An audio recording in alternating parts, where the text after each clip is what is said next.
Donc ce soir, troisième volet sur la marche par l'esprit. On va enfin commencer à aborder le sujet, on s'approche du sujet sur la marche par l'esprit, qui va devenir de plus en plus limpide. Troisième partie, la cause de la chute. Ça va être un point important qui va répondre à une question à laquelle nous n'avons pas répondu jusqu'à présent. C'était garder le jardin de quoi? On a commencé à voir qu'il y avait des choses sur le fait que l'homme soit façonné, tout ça. Mais prendre garde, on a vu que c'était observer. Mais il peut y avoir aussi une notion de garder le jardin, mais le garder de quoi? Et là, on va voir. Ce soir, on va approcher un peu plus le sujet. Nous allons lire dans Genèse, chapitre 3, des versets 6 à 19. Un texte assez long. La femme vit que l'arbre était bon à manger et agréable à la vue, et qu'il était précieux pour ouvrir l'intelligence. Elle prit de son fruit et en mangea. Elle en donna aussi à son mari, qui était auprès d'elle, et il en mangea. Les yeux de l'un et de l'autre s'ouvrirent, et ils connurent qu'ils étaient nus, ayant cousu des feuilles de figuier, ils s'en firent des ceintures. Alors ils entendirent la voix de l'Éternel Dieu, qui parcourait le jardin vers le soir. Et l'homme et sa femme se cachèrent loin de la face de l'Éternel Dieu, au milieu des arbres du jardin.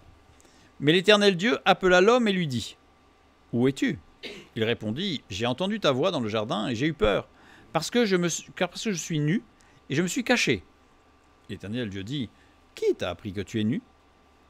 Est-ce que tu as mangé de l'arbre dont je t'avais défendu de manger ? » L'homme répondit : « La femme que tu as mise auprès de moi m'a donné de l'arbre et j'en ai mangé. » L'Éternel Dieu dit à la femme : « Pourquoi as-tu fait cela ? » La femme répondit : « Le serpent m'a séduite et j'en ai mangé. » L'Éternel Dieu dit au serpent : « Puisque tu as fait cela, tu seras maudit entre tout le bétail et entre tous les animaux des champs, tu marcheras sur ton ventre et tu mangeras de la poussière tous les jours de ta vie. Je mettrai inimitié entre toi et la femme, entre ta postérité et sa postérité.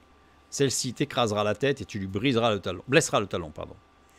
Il dit à la femme : « J'augmenterai la souffrance de tes grossesses, tu enfanteras avec douleur et tes désirs se porteront vers ton mari, mais il dominera sur toi. » Il dit à l'homme : « Puisque tu as écouté la voix de la femme et que tu as mangé de l'arbre au sujet duquel je t'avais donné cet ordre, tu n'en mangeras point, le sol sera maudit à cause de toi. C'est à force de peine que tu en tireras de la nourriture tous les jours de ta vie. Il te produira des épines et des ronces et tu mangeras de l'herbe des champs. C'est à la sueur de ton visage que tu mangeras du pain, jusqu'à ce que tu retournes dans la terre d'où tu as été pris, car tu es poussière et tu retourneras dans la poussière. » Un texte qui présente la chute, ce qui s'est passé. Des versets 9 à 13. Donc je ne vais pas les relire, mais je les ai mis en plus petit ici, parce que ça va nous servir de support. On voit que l'Éternel Dieu appela l'homme. Donc l'Éternel Dieu s'adresse premièrement à l'homme par rapport à l'origine du problème.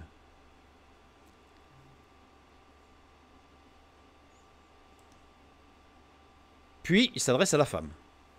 L'Éternel Dieu s'adresse secondement à la femme par rapport à l'origine du problème. C'est-à-dire qu'en fait, on a l'impression, en lisant le texte, là, que l'on va... celui qui a l'origine du problème, l'homme. Puis l'homme dit : « Ah, c'est pas moi, c'est la femme que tu as mis à mes côtés, donc c'est un peu de ta faute d'ailleurs. » Donc Dieu va voir la femme. Il dit : « Ok, qu'est-ce qui se passe ? » Et Dieu ne s'adresse pas au serpent par rapport à l'origine du problème. C'est-à-dire qu'il dit : « Voilà, puisque tu as fait cela, voilà. » Mais là, il n'y a pas de question, il n'y a pas pourquoi tu fais ça, etc., etc. Pourtant, à première vue, je dirais presque à première lecture, c'est le serpent qui est à l'origine du problème. Quand on lit le texte, c'est le serpent qui vient voir Ève, qui dit : « Si tu savais ce que cet arbre a l'air bon à manger, n'est-ce pas ? »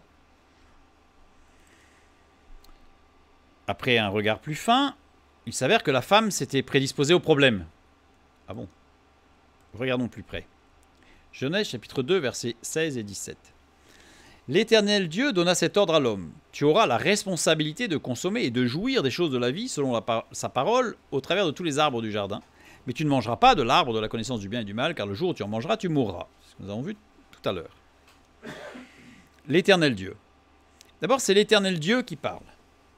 C'est pas Dieu, c'est pas l'Éternel, c'est l'Éternel Dieu. C'est intéressant. Yahvé Elohim. Yahvé, c'est le Dieu attentionné de la relation personnelle. C'est-à-dire que quand Dieu se manifeste sur l'Éternel, et là pour chance, les traductions ont toujours rendu l'Éternel par Yahvé et Dieu par Elohim, donc là au moins pour une fois la lecture en est plus simplifiée. À chaque fois que vous avez l'Éternel, c'est le Dieu d'amour, c'est Dieu qui se présente sous son aspect amour et relation. Le Dieu attentionné de la relation personnelle. Ce qu'on appelle le Dieu transcendant. Manifestation de Dieu qui conduit dans l'amour vers la maturité. C'est le Père céleste, dans son amour, qui va conduire son enfant à devenir mature, adulte. Et nous avons Elohim. Elohim, c'est Dieu qui se manifeste, qui se révèle dans les forces de la nature, dans la puissance, dans la justice. C'est pour ça que Genèse 1, c'est Elohim. Vous n'avez pas l'Éternel là, parce que ce n'est pas l'amour, c'est de la science, c'est du dur, il faut être juste, précis, tranchant, je dirais presque. C'est le Dieu immanent. C'est Dieu sous son immanence. Elohim, manifestation de Dieu qui conduit vers la révélation et la justice. Un enseignement, je dirais, doctrinal et théologique sera toujours pour origine Elohim, pas l'Éternel. C'est la même personne, bien sûr, mais ce sont des manifestations différentes. Je dirais que c'est comme si on imagine un père de famille qui fait l'école à la maison ou qui est instituteur et qui a dans sa classe son enfant. Il a deux casquettes. À la maison, il est papa. À l'école, il est professeur. À la maison, il peut aider son enfant à apprendre des choses, il va l'encourager, il va lui dire là, il y a une erreur, on va corriger, etc. Quand il est professeur et qu'il corrige la copie, il n'y a pas d'indulgence. C'est la note qui tombe. Voilà, les deux casquettes. Mais c'est la même personne. Donc Dieu se manifeste en tant que Père céleste ou en tant que, je dirais, professeur de justice dans la révélation de ce qui est tranchant. Et là, ce qui est intéressant, c'est que c'est l'Éternel Dieu qui parle. Donc il y a l'amour, toujours l'amour. C'est jamais Dieu l'Éternel. Vous n'aurez jamais aucun texte biblique qui commence par Dieu l'Éternel. Ça commence toujours par l'Éternel Dieu. L'amour qui conduit à la justice, et pas la justice qui conduira à l'amour. Présenter le bâton pour faire peur, présenter la justice de Dieu qui va tomber, n'amènera jamais quelqu'un à connaître l'amour. Par contre, présenter le Dieu d'amour amènera la justice. Genèse chapitre 3, les versets 2 et 3. La femme répondit au serpent, « Nous mangeons du fruit des arbres du jardin, mais quant au fruit de l'arbre qui a poussé, par un ensemencement extérieur au jardin et par manque de surveillance, ça on va le voir tout à l'heure, au milieu du jardin, Dieu a dit, « Vous n'en mangerez point et vous n'y toucherez point, de peur que vous ne mouriez. » Ève dit, qui a parlé? Dieu. Petit glissement. Il n'y a plus l'Éternel. Il n'y a plus l'amour. Ève, on va peut-être voir un petit peu lever le voile sur pourquoi, mais Ève n'est plus dans l'amour de Dieu. Elle n'est que dans la justice. Et c'est terrible. Elohim. Ève ne connaît pas ou plus la relation directe avec son Créateur. Déjà, avant la chute. Elle connaît Dieu, mais pas l'Éternel Dieu. Glissement subtil. Mais elle ne connaît plus le Père céleste. Elle connaît le Dieu justicier, la justice de Dieu. Ève ne connaît pas ou plus Dieu qu'au travers des forces de la nature. Ah, on aime Dieu parce qu'il fait des miracles, il est puissant. Oui, c'est vrai. Mais il est avant tout amour. Pourquoi un enfant aime-t-il son papa? Bien sûr, son papa, c'est le plus fort, c'est le plus grand. Mais parce qu'il est amour. Un enfant qui ne connaît qu'un père au travers du fouet, du bâton, de la gifle, il ne connaît pas un papa. Vous voyez ce que je veux dire? Oups. Le mot fruit ici, péri, la première racine de 3 lettres, puisque le P est pointé, on appelle dagesh, c'est-à-dire qu'il est doublé, désigne originellement l'action d'ouvrir la coque des fruits après récolte pour en laisser paraître le fruit. Donc style une noix ou quelque chose comme ça. Donc péri désigne vraiment un fruit concret, une action concrète. C'est pas une image, c'est pas un symbole, elle n'a pas croqué dans un truc vaporeux. Non, elle a croqué un fruit. Vient du verbe para, qui veut dire prospérer, produire, augmenter. Donc le fruit avait vraiment pour but de faire grandir, de faire prospérer ceux qui en mangeaient. Nous mangeons du fruit des arbres du jardin. Adam et Ève ne voyaient plus la liberté de participer à l'œuvre de Dieu et de jouir des choses de la vie selon sa parole. Parce que manger est qu'une fois. Ce n'est pas nous mangeons, c'est nous mangeons.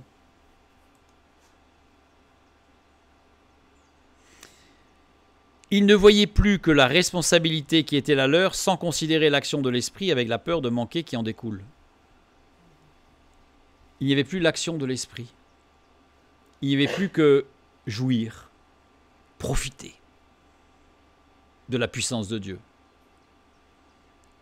Mais ils avaient perdu ce qui fait la richesse de la relation avec Dieu, c'est-à-dire l'amour et la relation avec Dieu.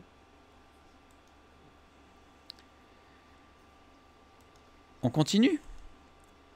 2 Corinthiens 11, 3. Toutefois, Paul qui parle, de même que le serpent séduisit Ève par sa ruse, je crains que vos pensées ne se corrompent et ne se détournent de la simplicité à l'égard de Christ. Là, Paul, il accuse le serpent?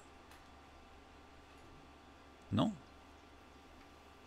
Il rappelle ce qui s'est passé et il sous-entend le serpent a séduit Ève parce que ses pensées se sont corrompues et se sont détournées de la simplicité à l'égard de Christ, à l'égard du fruit de l'arbre de vie, qui est Christ, le pain. Voilà pourquoi. Premier glissement grave, subtil, mais grave. Le verbe se corrompre ici, phthéiro, en grec, corrompre par une graine qui grandit et qui finit par faire lâcher prise, littéralement. Oui. Se corrompre, c'est pas un gros truc bien pourri, là. Non, c'est une petite graine qui, en grandissant, dans une petite faille, elle a écarté la faille jusqu'à faire craquer, lâcher prise. Se détourner, apo, désigne un éloignement, une séparation. Se détourner, c'est une traduction un peu dommageable parce que ça donne l'impression qu'on a tourné le dos. Non, littéralement, c'est s'éloigner, prendre un petit peu de distance. Et c'est plus subtil que ça. 1 Corinthiens 15, 45. C'est pourquoi il est écrit, le premier homme, Adam, devint une âme vivante. Le dernier Adam est devenu un esprit vivifiant. Jésus est le second Adam. Il y a eu le premier Adam et le second Adam. Petite parenthèse rapide, pour montrer cette précision du texte biblique. Adam a été créé par Dieu. Adam, génétiquement parlant, est porteur des allèles, ce qu'on appelle les allèles dominants et récessifs. C'est-à-dire que, pour ceux qui ne savent pas, au niveau génétique, on a des chromosomes et on a des diverses possibilités. Par exemple, je vais prendre un exemple, les yeux clairs et les yeux foncés. Donc, selon l'allèle que l'on va avoir, on va avoir les yeux marrons ou les yeux clairs. Et puis, il y en a un qui est dominant, parce qu'il y a deux allèles. On a un du père et un de la mère. Mais si on reçoit un allèle pour les yeux foncés et un allèle pour les yeux clairs ou bleus, par exemple, on ne va pas avoir un œil de chaque. On va avoir les yeux marrons. Parce qu'il est dominant. Et c'est tout ça, ça marche pour l'épatement du nez, la largeur des lèvres, le lobe de l'oreille, les doigts, enfin tout. La couleur des cheveux, tout. Tout marche comme ça. Bon, allez, plus ou moins, soyons précis. Mais ça marche plutôt comme ça. Il y a quelques exceptions. Donc Dieu ayant créé Adam, Adam étant le père, puisque de Ève, Ève est sortie d'Adam, donc Adam avait forcément tous les chromosomes, tous les allèles, dominants, et tous les allèles récessifs, sinon ils n'existeraient pas. Donc ils les avaient tous. Donc quelque part, petit clin d'œil, on peut faire un portrait robot de Adam. Puisque comme il avait tous les allèles dominants, on sait qu'il avait les yeux marrons, On savait qu'il a le nez légèrement épaté, le lobe de l'oreille décollé, les yeux foncés, les cheveux foncés, ondulés, pas crépus, pas raides, ondulés, les lèvres légèrement épatées, etc., etc. Couleur de peau, etc. On peut tout savoir en fait. Enfin, beaucoup de choses. Les sourcils, enfin tout. Jésus, il a été porté par un ovule, celui de Marie. Mais il n'y avait pas le spermatozoïde. C'est Dieu qui a donné le complément à l'ovule pour générer Jésus. Dieu est tout-puissant. Pensez-vous que Dieu aurait pu transmettre des gènes, des allèles récessifs? Dieu n'a transmis que des allèles dominants. Il est Dieu. Donc Jésus avait tous les allèles dominants de Dieu le Père, comme Adam. Donc quand on dit que Jésus est le second Adam, ce n'est pas que un symbole. Il était comme Adam. Les yeux foncés. Désolé pour les images d'Épinal, il n'était pas blond, il avait les yeux foncés, les cheveux noirs, une peau mate, les lèvres légèrement épatées, le nez un peu épaté, mais un peu aquilin. Bref, dans les détails. Ce qui nous fait dire que Jésus ne pouvait pas être autrement que juif. Pourquoi? Parce que la terre d'Israël étant un carrefour commercial dans le monde de l'époque, il y avait des gens, voilà, il y a eu des enfants, des croisements d'hommes et de femmes de toutes les régions du monde à cet endroit-là. Ça veut dire que le second Adam, dans cette population juive, était comme tout le monde. Il avait un peu de tout le monde en fait. Donc il était comme tout le monde, il n'était pas particulier. Voilà. Donc Jésus est le second Adam. Matthieu 6, 26. Regardez les oiseaux du ciel. Ils ne sèment ni ne moissonnent, ils n'amassent rien dans les greniers, et votre Père céleste les nourrit. Ne valez-vous pas beaucoup plus qu'eux? Le texte biblique nous montre que Adam et Ève ont commencé à s'éloigner de l'amour du Père et à commencer à profiter de la nourriture en se demandant s'il n'allait pas en manquer. Vous voyez, la peur de manquer. Évidemment, quand on s'éloigne de l'amour, on a peur de manquer. Jésus le rappelle, mais ne tombez pas dans ce travers. Le Fils de Dieu est véritablement venu remettre toute chose dans l'ordre originellement établi par l'Éternel Dieu. C'est intéressant parce que Genèse chapitre 1, c'est Elohim, c'est Dieu qui parle. Genèse chapitre 2 et 3, vous ne voyez que l'Éternel. C'est pas qu'il y a un éloïste et un yaviste et qu'ils ont mélangé les trucs. C'est juste que Dieu présente la justice divine, la précision de la création, qui est dans le dur, hein, dans les sciences dures, c'est de la chimie, de la physique, la thermodynamique. Et puis après, c'est dans le relationnel. Le chapitre 2 et le chapitre 3, ce n'est que du relationnel. Entre Dieu et les hommes, entre Adam et Ève, etc. Et puis parfois apparaît l'éternel Dieu, parce que c'est bien l'amour, mais l'amour sans structure, ça ne construit pas. Jean 8, 38. Je dis ce que j'ai vu chez mon Père, et vous, vous faites ce que vous avez entendu de la part de votre Père. C'est particulier ce qu'il dit Jésus là quand même, hein, aux pharisiens. J'ai vu. Orao. Orao, en grec, avoir les yeux fixés sur. Je dis ce que j'ai vu, mais parce que j'ai les yeux fixés sur mon Père. Apprendre à connaître par l'expérience. Je dis ce que j'ai appris à connaître par l'expérience chez mon Père. Ce n'est pas de la théorie, ce n'est pas de la théologie. Jésus n'a pas fait bac plus 8 en théologie pour connaître son Père. C'était pratique. Il le connaissait dans la vie quotidienne. Il est conjugué au mode parfait. Mode parfait, l'action est terminée dans le passé une fois pour toutes et elle n'a pas besoin d'être répétée. Il a connu son Père par l'expérience. Curieux, n'est-ce pas? Pas quelque chose de répété, c'est quelque chose d'unique. Le Fils de Dieu était en relation étroite, permanente avec Dieu le Père, et il recevait en continu les paroles de Dieu. Ça, c'est une réalité. Mais il se référait toujours à un enseignement divin spécifique et passé, donné dans le passé, justement. On voit dans ses prédications qu'il se réfère toujours, directement ou indirectement, à quelque chose de fondamental. Et on va voir quoi. En plus, il parle de son père ensuite. Pater. Pater qui veut dire père. Mais métaphoriquement, le pater, c'est celui qui se tient à la place d'un père et qui veille sur un autre d'une manière paternelle. Ce n'est pas que le père génétique. C'est aussi celui qui veille sur quelqu'un de plus fragile, plus faible, pour l'amener à grandir. Un pater, c'est le fondateur d'un peuple, d'une souche, d'une métropole. C'est un pater. Il y a 33 occurrences de pater dans le Nouveau Testament.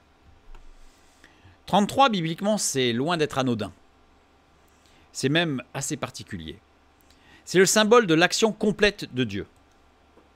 Jésus a accompli 33 miracles dans les évangiles. Jésus a accompli tout ce qui était écrit à son sujet à 33 ans. Les mots croix et diable sont employés 33 fois dans le Nouveau Testament. Le mot maladie est employé 33 fois dans l'Ancien Testament. 33. La maladie fait partie du plan de Dieu. Et vous, vous faites ce que vous avez entendu. Ah, c'est le même verbe que orao. C'est dommage de l'avoir traduit par un autre sens. Vous voyez? Il aurait mieux dû dire, je dis ce que j'ai vu chez mon père, et vous, vous faites ce que vous avez vu chez votre père. Mais, dommage, mais c'est comme ça. Et le mot père, aussi pater. Le même, pater. Sauf que, en grec, quand Jésus parle de son père, il est décliné au datif. Quand c'est votre père, il est décliné au génitif. Il y a une nuance subtile. Le datif, ça veut dire que le mot père assume les valeurs d'instrumental et de locatif. C'est-à-dire que ce mot père, en fait, c'est l'instrument qui m'a permis de, mais c'est aussi en lui que je suis. C'est le locatif, c'est le lieu. Je m'établis là, sur mon père. Alors que le génitif amène des notions d'appartenance, de partition, d'origine. C'est-à-dire que la subtilité, c'est que Jésus dit, parce que c'est au datif, je suis dans mon père. Ce que j'ai vu chez mon père, mais en qui je suis. Je m'établis en lui, je suis dans ses bras. Alors que quand il parle de votre père, il dit celui dont vous dites que vous appartenez. Pas pareil. Celui dont vous dites, oui, nous sommes à l'origine. À l'origine, c'était ce père. Mais c'est-à-dire que vous n'êtes pas dans ses bras. Vous voyez la nuance? Encore, petit glissement. Et énorme conséquence. Un enfant qui dirait de son père, c'est comme si un enfant disait de son père, c'est mon papa. Et s'il dit, c'est celui qui m'a procréé. Vous ne sentez pas la différence? C'est assez violent quand même comme différence. Hein, ben, c'est un peu là. Voilà. C'est un peu ça, avec un peu moins de violence, mais c'est un peu ça.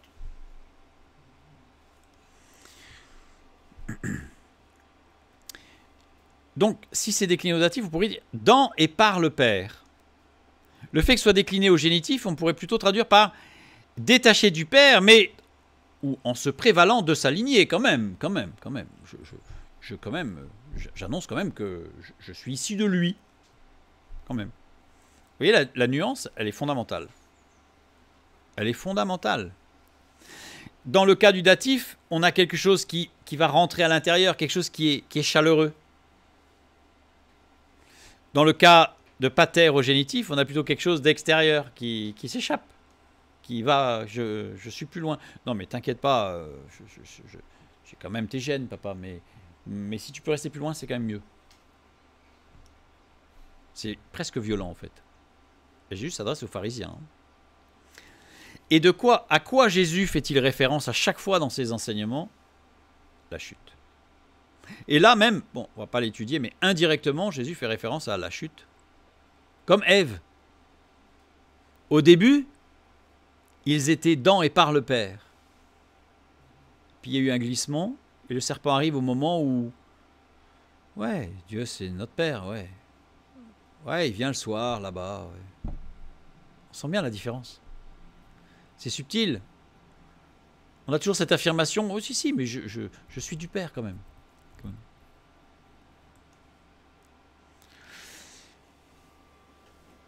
Donc Jésus, véritablement venu pour remettre les choses dans l'ordre, et l'apôtre Paul, qui s'y trompe pas, l'apôtre Paul, puisque quand il parle toutefois de même que le serpent a séduisit Ève par sa ruse, je crains que vos pensées se corrompent, comme Ève. C'était plus aussi solide qu'au départ. Jésus est devenu donner à l'homme la responsabilité de consommer et de jouir des choses de la vie selon sa parole. C'est-à-dire rétablir les choses. Adam et Ève ne voyaient plus que la liberté de participer à l'œuvre de l'Éternel Dieu et de jouir des choses de la vie selon sa parole. Ils ne voyaient plus que la liberté de participer. Vous ne sentez pas une différence? Je peux y participer, c'est génial. C'est quand même mieux d'y participer carrément, quoi. Plutôt que de rester à l'extérieur et dire oh, mais je peux y participer. Jésus est venu redonner cette responsabilité. Action qui implique une liberté conditionnelle. Donner la responsabilité à quelqu'un, il faut lui donner les moyens. Oups, c'est dommage. Avec un échange dans l'amour d'informations techniques, de règles d'utilisation qui là sont techniques comme je l'ai employé. C'est-à-dire qu'il nous faut l'Éternel Dieu. On ne peut pas me donner une responsabilité sans communication. Je ne peux pas avoir, même dans une entreprise, mon chef qui m'envoie un post-it sur un mur en disant ça y est, tu dois faire ça. Il va forcément y avoir un échange, même si c'est par écrit, mais il va y avoir un échange structuré pour me dire ok, j'ai ça à faire, dans telle date, dans tel délai, avec tel moyen. Est-ce que j'ai des hommes, du personnel pour faire ça? Est-ce que j'ai des moyens financiers? Voilà, il faut structurer les choses, quoi. Mais donc, il faut un échange. S'il y a un échange, il y a forcément une relation. Dans le cadre professionnel, ça va être une relation professionnelle. Mais là, dans le cadre divin, c'est une relation d'amour. C'est pour ça que c'est l'Éternel Dieu qui parle. Parce que s'il donne une responsabilité, il y a une relation, donc qui va s'établir dans l'amour. Et puis, il va y avoir de la puissance et de la technique. C'est Dieu. Et Dieu vient rétablir toute chose. Jésus vient rétablir toute chose. Donc on revient sur notre départ. Quand je dis qu'après un regard plus fin, il s'avère que la femme s'était prédisposée au problème. Il y avait le glissement là, auprès de Ève. Vous voyez? Puis, on va y regarder d'encore un peu plus près. Après un regard approfondi encore, il s'avère que l'homme avait préparé le problème aussi, en fait.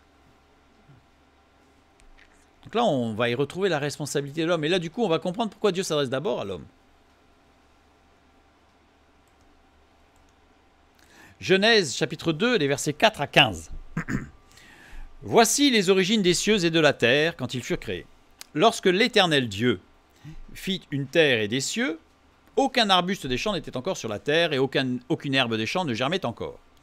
Car l'Éternel Dieu n'avait pas fait pleuvoir sur la terre et il n'y avait point d'homme pour cultiver le sol.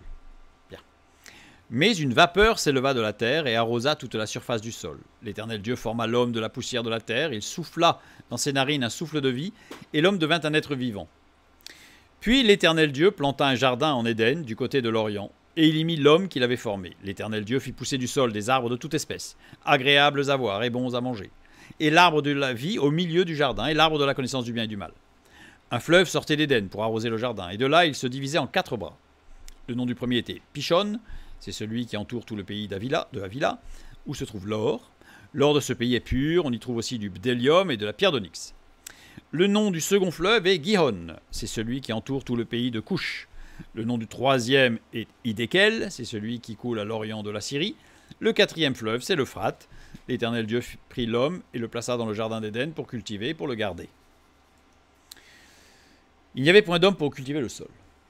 C'est bizarre, parce que quand l'homme est arrivé, le jardin était planté, donc il n'a pas attendu l'homme pour que ça pousse. Dans cette phrase, il y a quelque chose de bizarre qui doit attirer notre attention. L'Éternel Dieu forma l'homme de la poussière de la terre. Donc il n'y avait pas d'homme. Ouais, c'est structuré. Donc Dieu fait l'homme. Et Dieu prend l'homme et le place dans le jardin pour cultiver et le regarder. Une certaine logique. Puis après, on a vu qu'aucun arbuste des champs n'était encore sur la terre et aucune herbe des champs ne germait encore. Donc il y a une vapeur qui s'élève pour arroser toute la surface du sol. Puis l'Éternel Dieu planta un jardin en Éden, du côté de l'Orient, et l'Éternel Dieu fit pousser du sol les arbres de toute espèce. Puis on continue. Un fleuve sortait d'Éden pour arroser le jardin.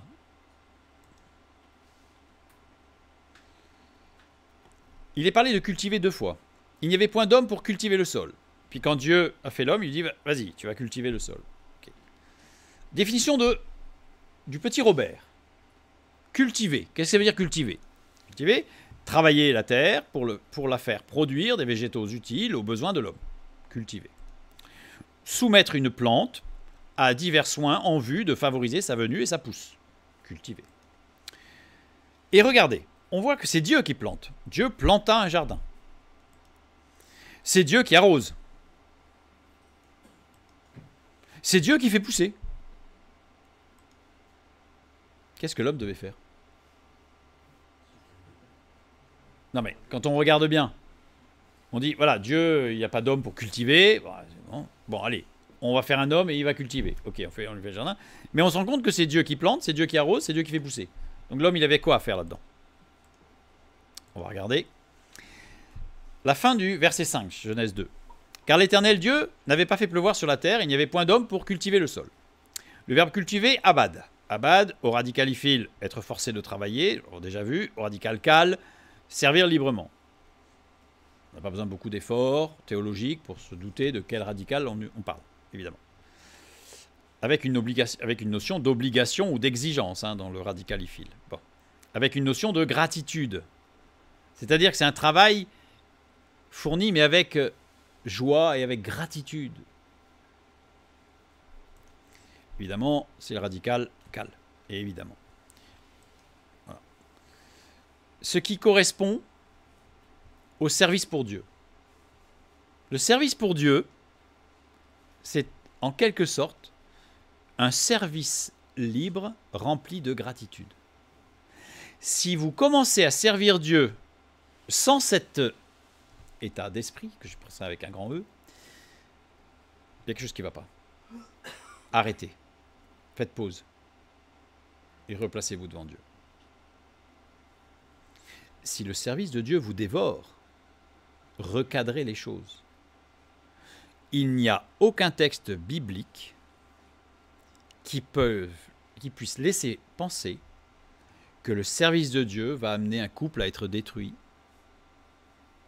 ou une personne à imploser ou à vivre un burn-out. Il y a quelque chose qui ne va pas.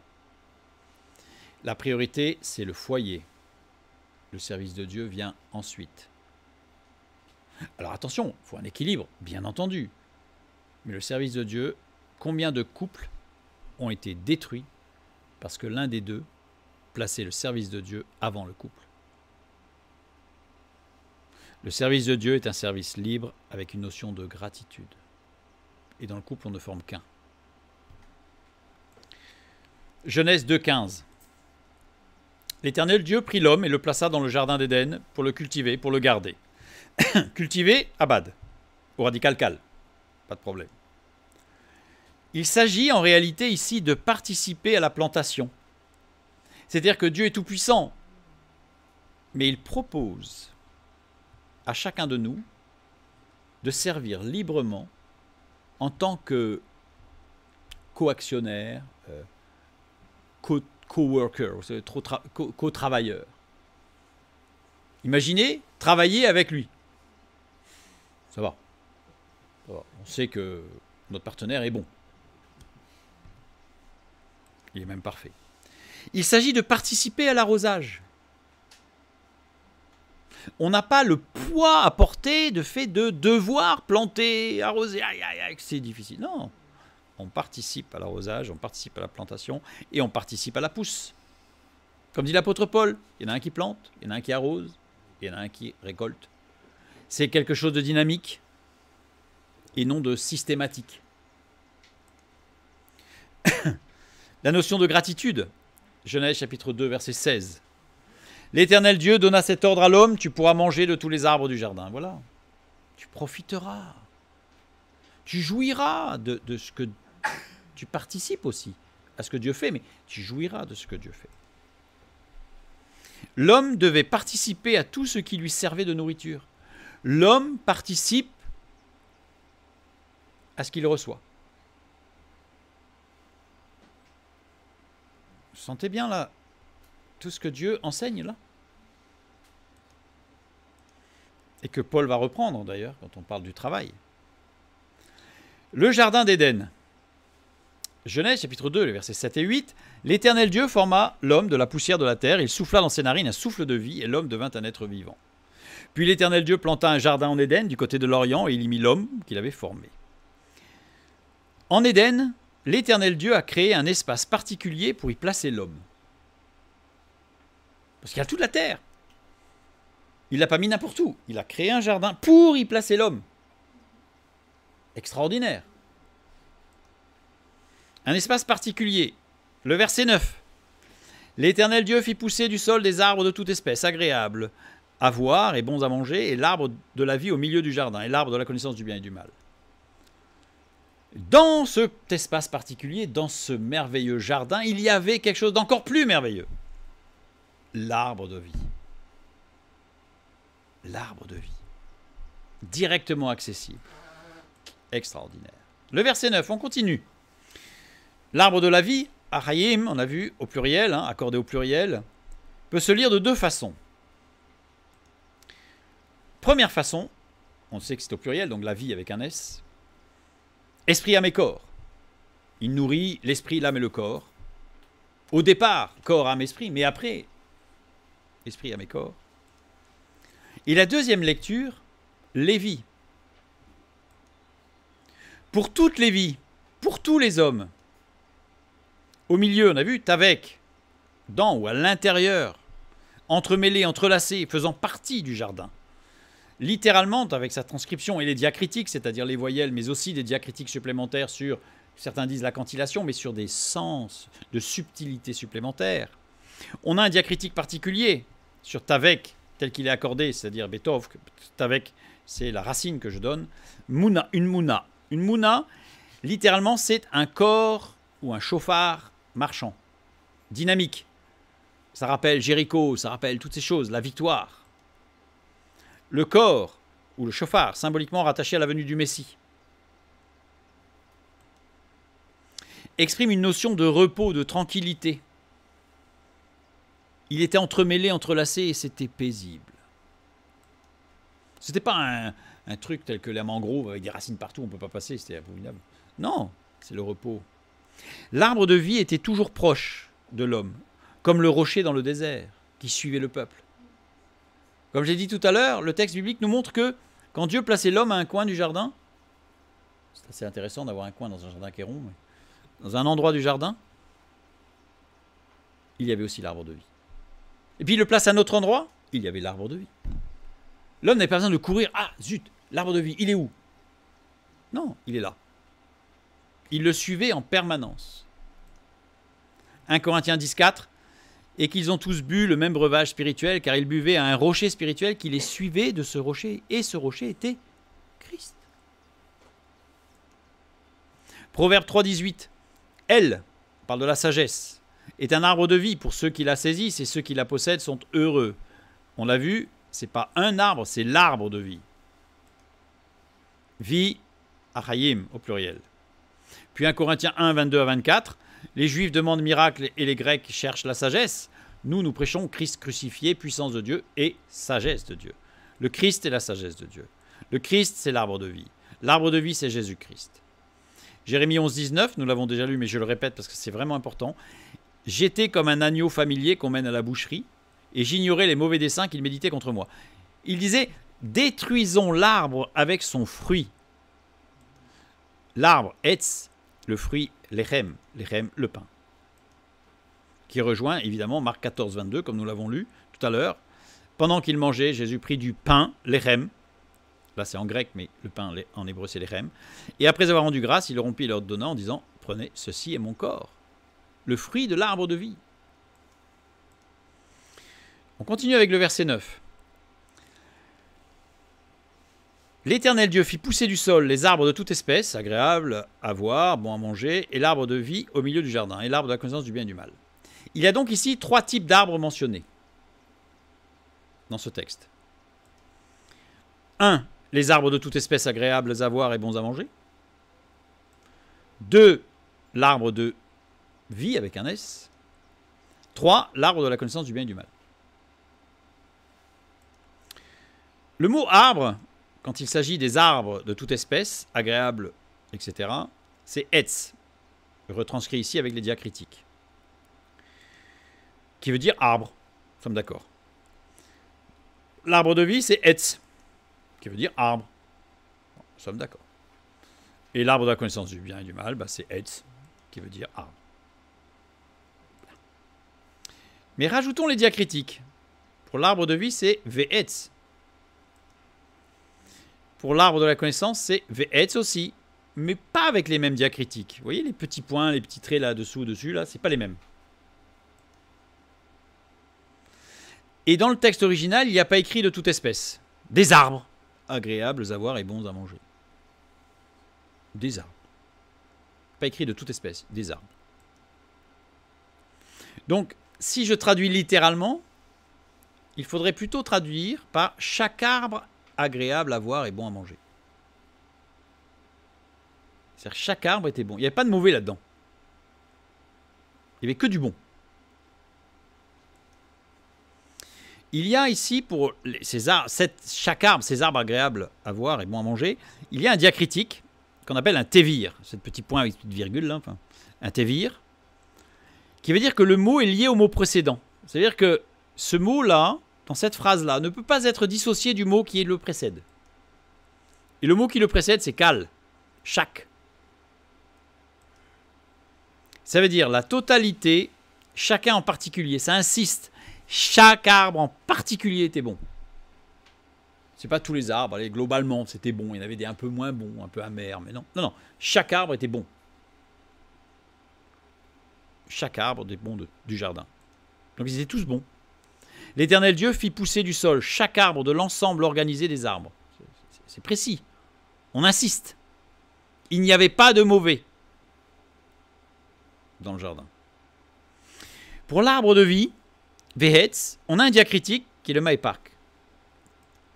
Maïpak, chauffard renversé. Un chauffard renversé. Ce qui nous donne en hébreu, Reish fait Shin, puisque chauffard c'est Shin, fait Reish. Donc, alors pour info, pour ceux qui ne savent pas, l'hébreu se lit de droite à gauche. Littéralement, un chauffard renversé, ça veut dire être agréable, beau, juste, avenant, brillant. L'arbre de vie était aussi brillant. Et pas que le fleuve. Bonté. Avoir les pieds dans l'eau. L'arbre de vie était agréable, beau, juste, avenant et brillant avec les racines dans l'eau. Quelle eau? L'eau du fleuve. Évidemment. Et l'arbre de la connaissance du bien et du mal, Vehetz, mais avec un diacritique particulier sur le dessus, qui est le Zakef Kadol, qui veut dire grande élévation, qui s'élève grandement, formé d'un katon, avec un trait vertical, un petit trait vertical, qui désigne une rupture. Ça veut dire que dans cet arbre-là, il y a une rupture. Bon, on a compris, hein, de la connaissance du bien et du mal, c'est l'arbre de la rupture. L'arbre de la connaissance du bien et du mal était très grand, plus grand que les autres arbres. Il était très très grand. Genèse chapitre 3, le début du verset 6. La femme vit que l'arbre était bon à manger et agréable à la vue et qu'il était précieux pour ouvrir l'intelligence. Ah, normal, il était très grand. On le voyait de loin. Mais rappelez-vous que dans le jardin, il n'y avait rien de mauvais. Donc l'arbre de la connaissance du bien et du mal n'était pas dans le jardin. Et d'ailleurs, regardez le texte biblique. L'Éternel Dieu fit pousser du sol des arbres de toute espèce, agréables à voir et bons à manger, l'arbre de vie au milieu du jardin. Puis il y avait l'arbre de la connaissance du bien et du mal. Mais le texte, même en français, ne parle pas de l'arbre de la connaissance du bien et du mal dans le jardin. Les autres étaient dans le jardin, mais pas lui. Mais du jardin, on le voyait parce qu'il était très très grand. Et Ève, elle a vu. De l'autre côté, un peu plus loin. L'herbe est toujours plus verte dans le champ d'à côté, vous savez. Donc, vous voyez. L'arbre se voyait de loin, puisqu'il était très grand. Et il n'était pas dans le jardin. Genèse 2,9, toujours. L'Éternel Dieu fit pousser du sol des arbres de toute espèce, agréables à voir et bons à manger, et l'arbre de la connaissance de la vie au milieu du jardin. Petite rupture. Petite pause exprès. Et l'arbre de la connaissance du bien et du mal. On a compris, il n'était pas dans le jardin. La vie, on a vu que c'était Ha'arayim, avec deux lectures possibles. Au milieu, on a vu que c'était avec. L'arbre de vie était toujours proche de l'homme, comme le rocher dans le désert. C'est-à-dire, il était partout. C'est comme s'il y avait des racines partout, mais des rejetons.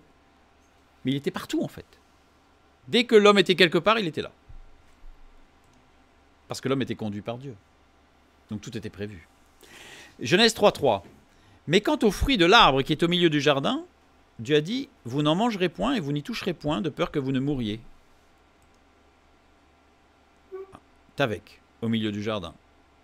À l'intérieur, entrelacés, il était là, quelque part. Betovk, aussi. Mais aucun diacritique. Alors il y a des petits points, mais ce sont les voyelles. Quand je parle de diacritique, c'est ce qui n'est pas voyelle. C'est ce qui est intentionnellement ajouté pour donner du sens. Il n'y en a pas là pour l'arbre de la connaissance du bien. Il n'y a pas le diacritique qui parle du repos, de la tranquillité. Il n'y a rien. L'arbre de la connaissance du bien et du mal n'est pas omniprésent dans le jardin. Il n'est pas partout. Lui. L'arbre de vie, il est partout. L'arbre de la connaissance du bien, il n'est pas. Du bien et du mal, il n'est pas partout. Début du verset 6. La femme vit que l'arbre était bon à manger, je vois même tout le verset même, et agréable à la vue, et qu'il était précieux pour ouvrir l'intelligence. Elle prit de son fruit et en mangea. Elle en donna aussi à son mari qui était auprès d'elle, et il en mangea. L'arbre, on a vu que se voyait de loin. Pour en manger, il fallait se déplacer. Il fallait le chercher, le fruit. Il n'était pas partout. Et il se voyait de loin. Donc lui, on voyait, il est où? Il dépasse tous les autres. Il est là. Qui était auprès d'elle.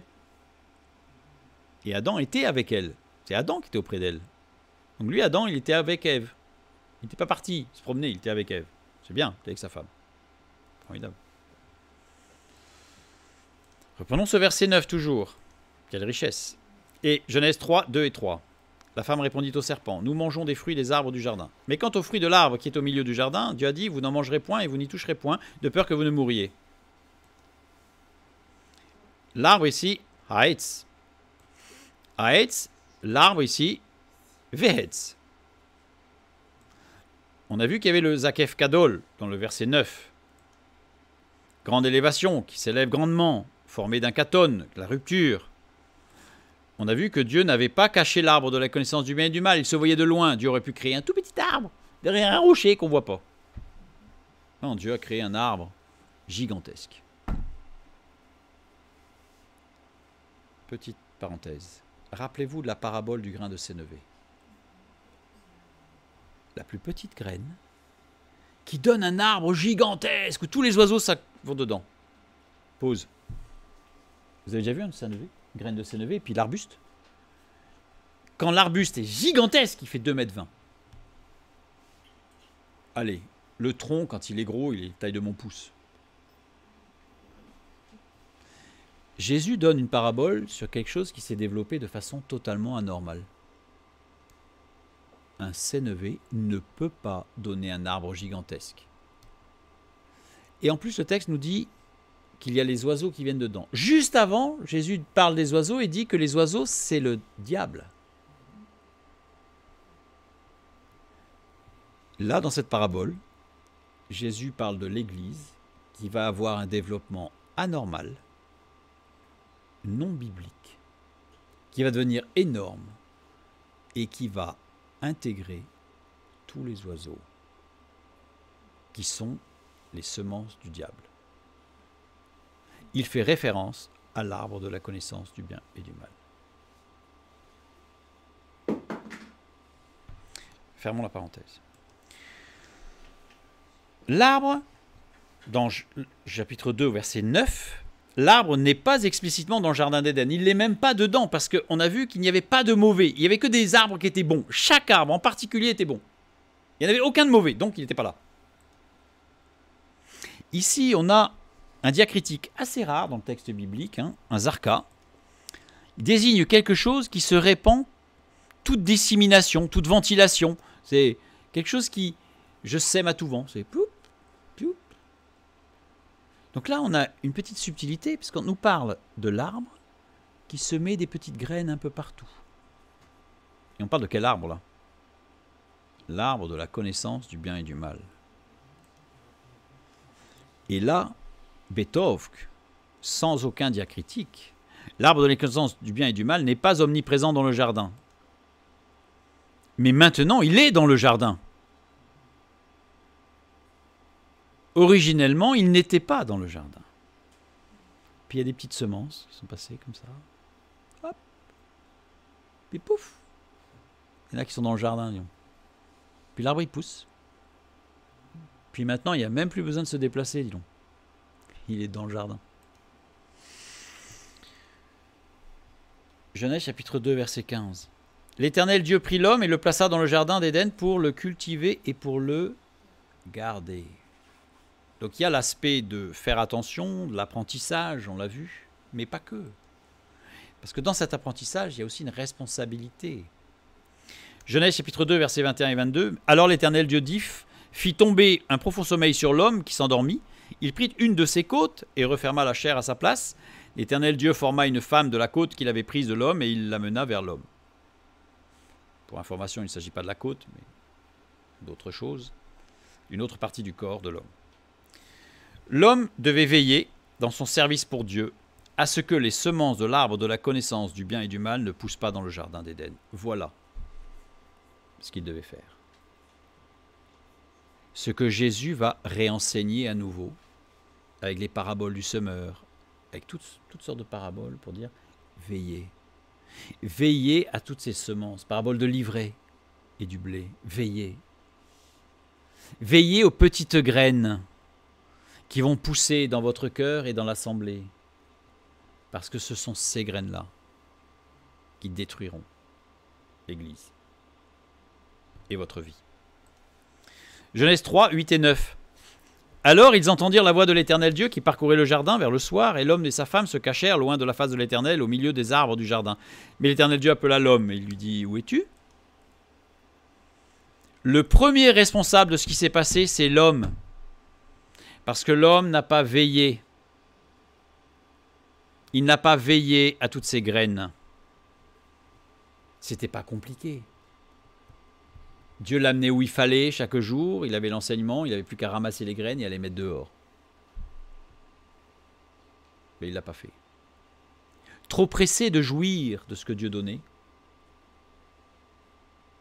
mais pas attentif à veiller, à participer à ce que la parole de Dieu reste pure. Vous voyez la responsabilité de l'homme là? Et c'est pour ça que Dieu s'adresse d'abord à l'homme.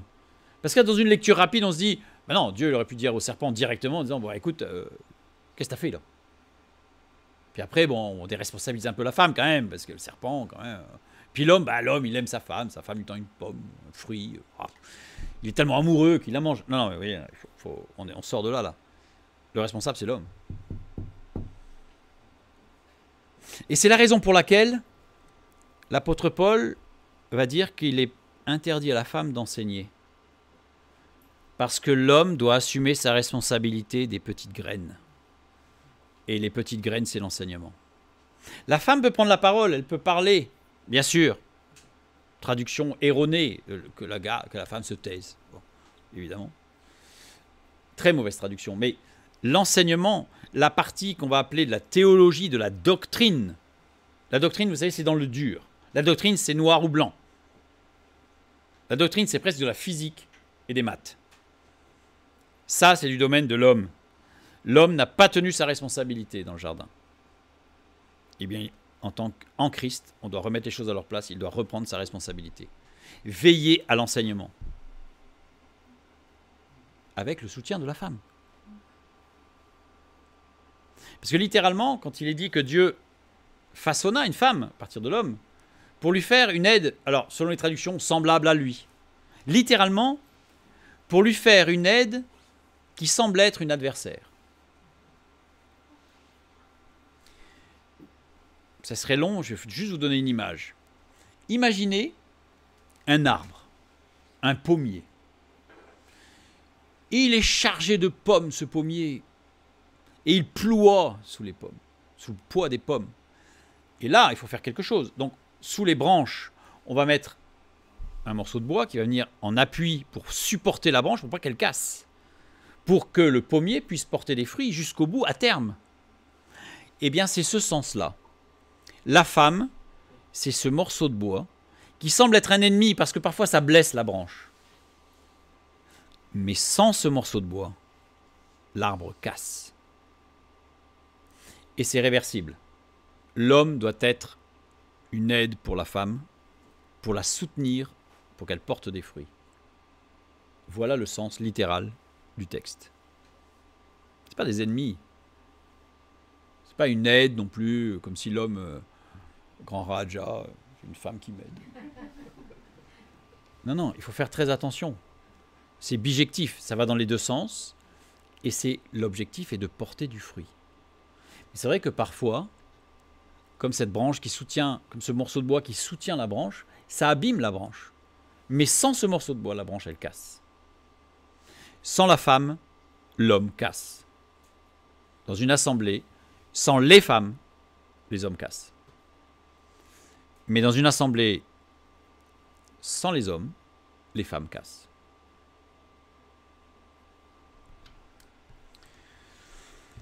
On continue.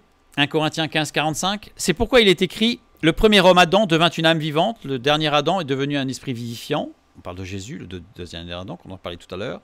Matthieu 13, 25 à 30, quand Jésus donne cette parabole, vous allez voir que c'est loin, loin d'être juste une petite parabole comme ça, qui passe par la tête. Mais pendant que des gens dormaient, son ennemi vint, sema de l'ivraie parmi le blé et s'en alla. Lorsque l'herbe eut poussé et donné du fruit, l'ivraie parut aussi. Les serviteurs du maître de la maison vinrent lui dire « Seigneur, n'as-tu pas semé une bonne semence dans ton champ? D'où vient donc qu'il y a de l'ivraie ?» Il leur répondit « C'est un ennemi qui a fait cela. » Et les serviteurs ont dû veiller là. Il y a un truc qui ne va pas. Et les serviteurs lui dirent « Veux-tu que nous allions l'arracher? On va se rattraper, oh maître, on va faire le truc là. Trop tard. » « Non, dit-il, de peur qu'en arrachant l'ivraie, vous ne déraciniez en même temps le blé. Laissez croître ensemble l'un et l'autre jusqu'à la moisson, et à l'époque de la moisson, je dirai au moissonneur, arrachez d'abord l'ivraie et liez-la en gerbe pour la brûler, mais amassez le blé dans mon grenier. » Ça, c'est pas une parabole comme ça. C'est une transcription parabolique de ce qui s'est passé dans le jardin. La chute. Quand je vous dis que Jésus se réfère à la chute, directement ou indirectement, c'est toujours. Il ramène les choses à l'état originel. Jésus, le second Adam. Genèse 2,15. L'Éternel Dieu prit l'homme et le plaça dans le jardin d'Éden pour le cultiver et pour le garder. 2,19. L'Éternel Dieu forma de la terre tous les animaux des champs et tous les oiseaux du ciel, et il les fit venir vers l'homme pour voir comment il les appellerait, et afin que tout être vivant portât le nom que lui donnerait l'homme. Les animaux des champs pouvaient entrer et sortir du jardin d'Éden. Parce que le jardin d'Éden, c'est une forêt. Il y a des arbres. On est loin de la prairie, quoi, du champ. Or, le texte biblique nous dit que Dieu il a fait les animaux des champs. Il y avait des animaux de la forêt. Ok, ils étaient déjà dans le jardin, ceux-là. Mais il y avait des animaux des champs. Et Dieu a fait venir les animaux des champs dans le jardin, vers l'homme. C'est intéressant. Ça veut dire que l'homme n'avait pas besoin de sortir du jardin. Tout était bon dans le jardin, il n'y a pas de problème. Et on l'a vu. Et en plus, ce jardin était prévu pour croître. Quand Adam et Ève auraient eu des enfants, leurs besoins auraient augmenté et le jardin a augmenté. Il donnait à nourriture à tous les hommes, même les futurs hommes. Tout était prévu. Mais il n'était pas immense, sinon il serait perdu là-dedans. C'était à échelle, à la taille humaine. Mais Jésus, quand il parle des oiseaux, voilà, et Dieu prend garde. Pourquoi vous inquiétez? C'est comme dans le jardin d'Éden. Il était à la taille d'Adam et Ève. Et c'était prévu que l'humanité grandissant, le jardin aurait grandi. Pour répondre aux besoins de l'humanité. De quoi vous inquiétez? Vous avez peur de quoi? Tout était prévu. Genèse 3.1, le serpent était le plus rusé de tous les animaux des champs des champs que l'Éternel Dieu avait fait. Il dit à la femme, Dieu a-t-il réellement dit, vous ne mangerez pas de tous les arbres du jardin? Hein? Mais le serpent, c'est un animal des champs. Qu'est-ce qu'il faisait dans le jardin?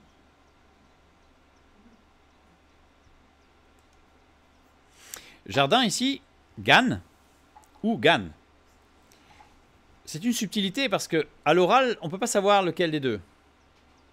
Il y en a un qui s'écrit avec un Gimel Dagesh, c'est-à-dire pointé, donc doublé. Mais à la prononciation, je ne peux pas faire Gan. Donc je fais Gan ou Gan. Gan sans le Dagesh, sans non pointé, deux lettres. Tout ce qui couvre, enferme, entoure, limite et délimite pour protéger le jardin.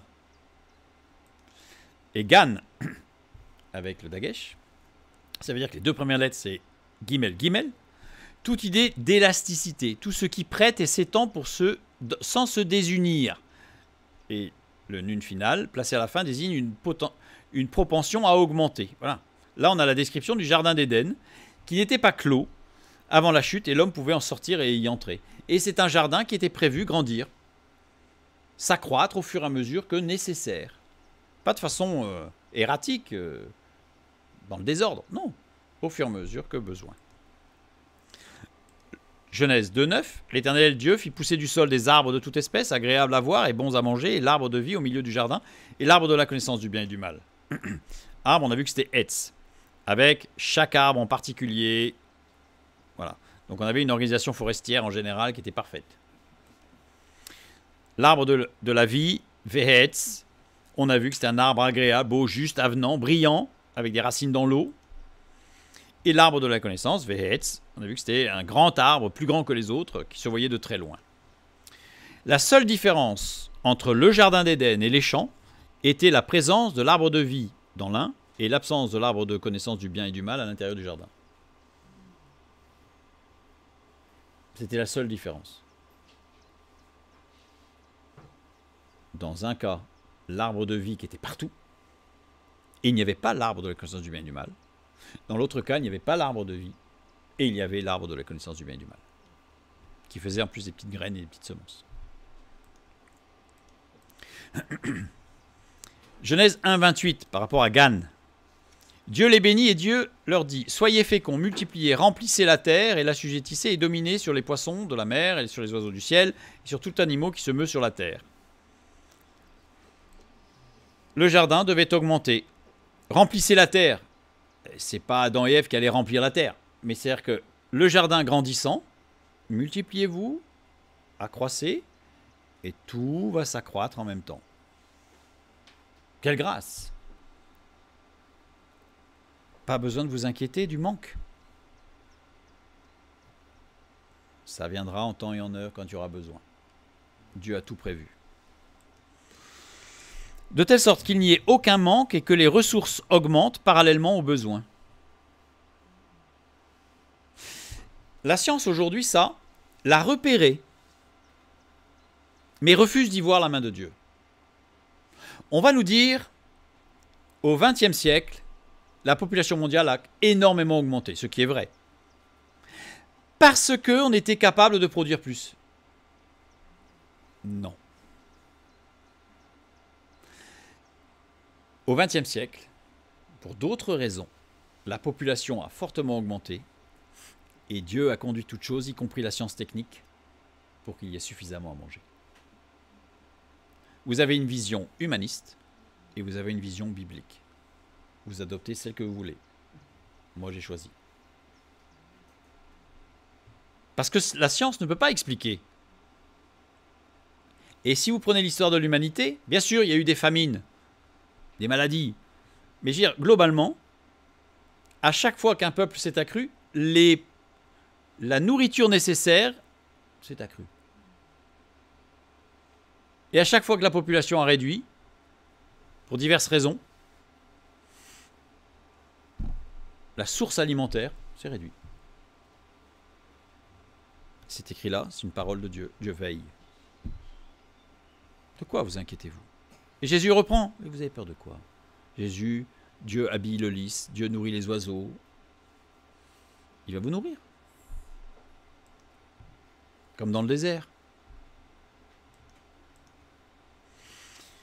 il les fit venir. Donc même si le jardin n'était pas clos, l'Éternel Dieu les fit venir les animaux vers l'homme. C'est-à-dire que l'homme n'avait pas besoin de sortir. Il n'y a pas un truc avec barbelé et tout qui dit je t'aime, je te fais un jardin formidable, mais j'ai mis des barbelés quand même, c'est jamais. Tout était là. Et qu'est-ce qui déterminait la limite? La présence de Christ. Dès qu'il n'y avait plus l'arbre de vie, pas la peine d'y aller. C'est pas interdit. C'est pas la peine. Pourquoi tu veux y aller? Il n'y a plus l'arbre de vie. Qu'est-ce que tu vas y faire? L'homme n'avait pas nécessité de sortir du jardin, à aucun moment. Genèse 1,28, Dieu les bénit et Dieu leur dit, soyez féconds, multipliez, remplissez la terre et assujettissez, etc. Tout était prévu dans le jardin. Nous avons vu tout à l'heure que l'arbre de la connaissance du bien et du mal n'était pas dans le jardin et au moment de la chute, il est dans le jardin. On a compris pourquoi. Avant la chute, l'arbre n'est pas explicitement dans le jardin d'Éden. À la chute, l'arbre est dans le jardin. L'homme n'a pas veillé aux petites graines. C'est tout l'enseignement de l'apôtre Paul dans beaucoup d'épîtres. Veillez. Veillez à la saine doctrine. Veillez à la parole. Veillez. On commence à sentir où va être la marche de l'esprit. L'homme devait veiller dans son service pour Dieu à ce que les semences de l'arbre de la connaissance du bien et du mal ne poussent pas dans le jardin d'Éden. Quand on regarde l'état de l'Église aujourd'hui, globalement je parle, je sais pas, on peut vraiment, mais vraiment se demander si l'homme a vraiment veillé à toutes ces petites graines qui ont été semées dans les églises et qui continuent à être semées dans les églises. Et l'homme ne l'a pas fait. L'homme ne l'a pas fait et l'homme a préparé la chute. Complètement. Avant la chute, à la chute. Nous avions vu au départ que l'homme s'adresse d'abord à l'homme, puis à la femme, puis au serpent. Puis en y regardant de près, on a vu que finalement la femme avait quand même une responsabilité. Et puis, en y regardant de beaucoup plus près, on se rend compte que l'homme a une énorme responsabilité.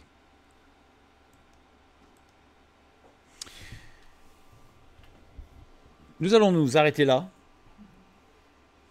pour reprendre demain sur la marche de l'esprit, cette fois-ci par l'esprit. On a compris. On a, j'oserais dire, on a, presque tout compris. Il y a encore beaucoup de choses dans ces textes qu'on n'a pas vues, bien sûr, ce n'est pas le sujet, puis ça aurait été long. Mais on a compris. Vous imaginez la richesse du texte quand vous ne lirez plus pareil. Hein. Vous ne lirez plus la Genèse, chapitres 2 et 3, de la même manière. Et encore, si vous savez tous les détails qu'il y a encore, c'est énorme. Mais vous avez compris que l'homme n'a pas veillé. Et après ça, reprenez les épîtres de Paul. Et vous allez voir comment Paul, inspiré par le Saint-Esprit, enseigne pour ramener à une position originelle d'avant la chute. Dieu a prévu plein de choses bonnes dans l'ordre de la création. Veillez et priez afin que l'ennemi, qui est comme un lion rugissant, cherchant qui il va dévorer. Littéralement, c'est pas qui il va dévorer, c'est cherchant chaque opportunité favorable. C'est beaucoup plus subtil.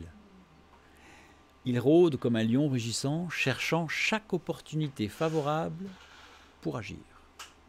Comme l'ennemi qui va planter la nuit, pendant que tout le monde dort, le livrer. Veillons et prions. La marche par l'esprit va consister, en tout cas en grande partie, à veiller, à prier, à s'affûter au niveau du regard pour confronter les choses qui peuvent apparaître comme nouvelles à la parole de Dieu. Ça ne veut pas dire que quelque chose de nouveau n'est forcément pas bon. On n'est pas dans l'immobilisme, je dirais presque amichien, des amiches. Mais on est dans la sagesse et l'intelligence de l'homme qui doit garder le jardin, qui doit garder ce que Dieu a planté, ce que Dieu a fait, ce que Dieu nous a donné, c'est sa parole.